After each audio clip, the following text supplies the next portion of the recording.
तो आपने दो बड़े कारण जो गिनाए, वो दोनों कारण दिल्ली से आते हैं, चाहे वो सब्जी मंडी का मामला हो, चाहे वो तबलीगी जमात का मामला हो। इसीलिए आपके गृह मंत्री इतने गुस्सा हैं दिल्ली वालों से, बोल रहे हैं कि सारे दरवाजे बंद कर दो, ना दिल्ली से कोई आएगा ना जाएगा।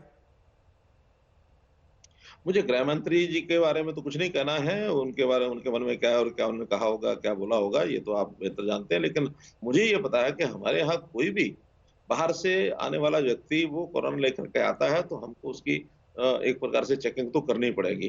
वो बॉर्डर्स को सील करने की बात है, वो एंट्री एग्जिट जिन लोगों का होता है, उनकी शारीरिक जाँच करने का विषय आएगा। वो जो सामान आता है, ट्रक आते हैं, वाहन आते हैं, उनके ड्राइवर्स, कंडक्टर्स उनके साथ आते हैं, उनकी भी चेकिंग करनी पड़ेगी। इन सब बातों को हम इसलिए कर रहे हैं कि हमें किसी के व्यक्ति के आने-जाने का विरोध नहीं है। हम एसेंशियल सर्विसेज़ को रख चाहते हैं कि ये आकर हमारी भी आवश्यकताएँ हैं, बाहर के लोगों की भी आवश्यकताएँ हैं, लेकिन इन सब चीज़ों से भी ज़्यादा ज़रूरी है कि हम किसी भी कारण से कोरोना को प्रवेश करने देंगे, ये हम बिल्कुल बर्दाश्त नहीं करेंगे। इसके लिए सख्ती हमको करनी है। उसके लिए चाहे वो चंडीगढ़ के साथ लगे हुए हमारे ज़िले हैं, पंचकुला है, अम्बाला है, क्योंकि चंडीगढ़ में भी स्थिति कोई बहुत अच्छी नहीं है, बहुत ज़्यादा केसेज़ हो चुके हैं। सहारनपुर से हमारा जिला जो यमुनानगर लगा हुआ, वहाँ भी हमने इसकी सख्ती बढ़ाई है। पंजाब के साथ जो जिले लगे हैं, उनमें भी सख्ती बढ़ाई है, क्योंकि पंजाब के केसेज़ भी एकदम बढ़ गए हैं और उसका एक कारण तीसरा कारण है, 2 तो कारण ये हो गए, तीसरा एक कारण है नांदेड़ से जो तीर्थ यात्री उधर गए हुए थे और वापस लौटे हैं, उसमें से ज़्यादातर तो पंजाब के ही थे। लेकिन पंजाब में कुछ लोग ऐसे आ गए जो उन्होंने कहा कि हम हरियाणा के रहने वाले हैं।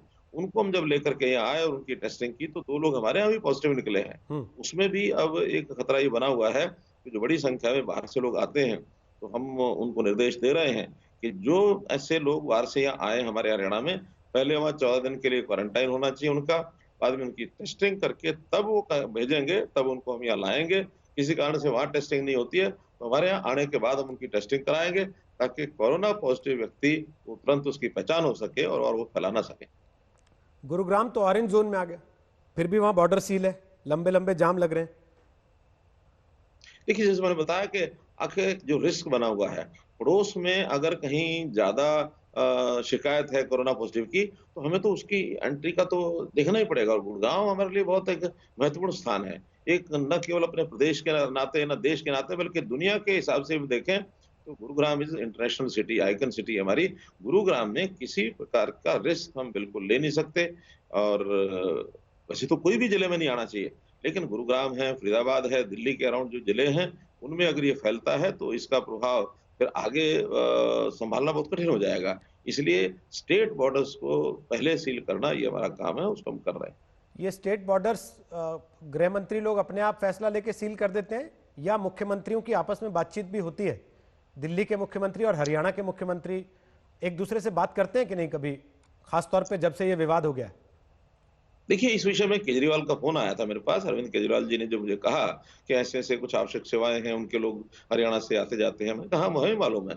बहुत लोग ऐसे भी हैं जो हरियाणा से दिल्ली आते हैं, बहुत दिल्ली से हरियाणा भी आते-जाते हैं। आखिर यहाँ सब काम करते हैं, रात्रि को दिल्ली रहते हैं, ऐसे ही बहुत लोग हैं। लेकिन हम उनको बहुत विनम्रता से मैंने उनको बताया कि हम हर दृष्टि से सहयोग करने के लिए तैयार हैं एक-दूसरे का, लेकिन कोरोना कैरियर बन कर के कोई आएगा, इसके लिए तो हमको प्रबंध करने ही पड़ेंगे। और उनको हमने बताया कि जो लोग दिल्ली में काम करते हैं, उनकी रहने की व्यवस्था वहाँ की जाए। हम कोई सहयोग कर सकते हैं, तो हम करेंगे। हमारे पास भी कुछ स्थान दिल्ली में है, हमने उनको ऑफ़र कर दिया कि हमारे पास इतने फ्लैट्स हैं, वो हम दे सकते हैं। हमारे अपने गेस्ट हाउस हैं, वो हम दे सकते हैं। लेकिन जो दिल्ली में काम करते हैं, हरियाणा के लोग, वो वहीं ठहरें, वहीं क्वारंटाइन में रहें। हरियाणा में जो लोग काम करते हैं, हमने उनको भी कहा कि हरियाणा में काम करें। एक एम्स का हॉस्पिटल फरीदाबाद में बना है, 100 बेड का हॉस्पिटल है। उनके लोग भी काफ़ी दिल्ली से आते-जाते हैं। जब उनसे बातचीत की तो वहाँ उसी हॉस्पिटल के कुछ हॉस्टल्स बने हुए हैं, उन्होंने अपनी व्यवस्था वहाँ कर ली है। जितने संस्थान ऐसे हैं दिल्ली से आने-जाने वाले लोगों के लिए, उन्होंने गुरुग्राम में हमने 6000 लोगों की व्यवस्था करवाई है, कि जो आना चाहते हैं, लगातार यहाँ हरियाणा में रहना चाहते हैं, रहें, लेकिन डेली अप डाउन करने का काम, इससे वो खतरा बना रहता है, तो इसलिए विनम्रता से हमने उनको कहा। उन्होंने इस बात को स्वीकार किया कि हाँ, कोरोना रोकना हमारी पहली प्राथमिकता है। 22 जिले हैं राज्य के, जिसमें से 2 इस समय ग्रीन हैं, 2 रेड जोन में हैं और 18 ऑरेंज जोन में हैं। तो ओवरऑल परिस्थिति यह है कि 4 मई को जब लॉकडाउन 3 में पूरा देश जाएगा, तो काफी हद तक आपके पास ये मौका होगा कि आप जिंदगी को लोगों की पटरी पर लाने की व्यवस्था करना शुरू कर दें। क्या प्लान हरियाणा की सरकार ने बनाया? रोहित जी, पहले तो ये जैसा आप बता रहे हैं कि 2 ही जिले थे, लेकिन अब जो नई गाइडलाइंस आई हैं, उन नई गाइडलाइंस में ये संख्या थोड़ा बदल रही है, क्योंकि अब पहले जो 28 दिन का टाइम पीरियड रखा गया था कि पिछले 28 दिन में कोई भी केस नहीं होना चाहिए।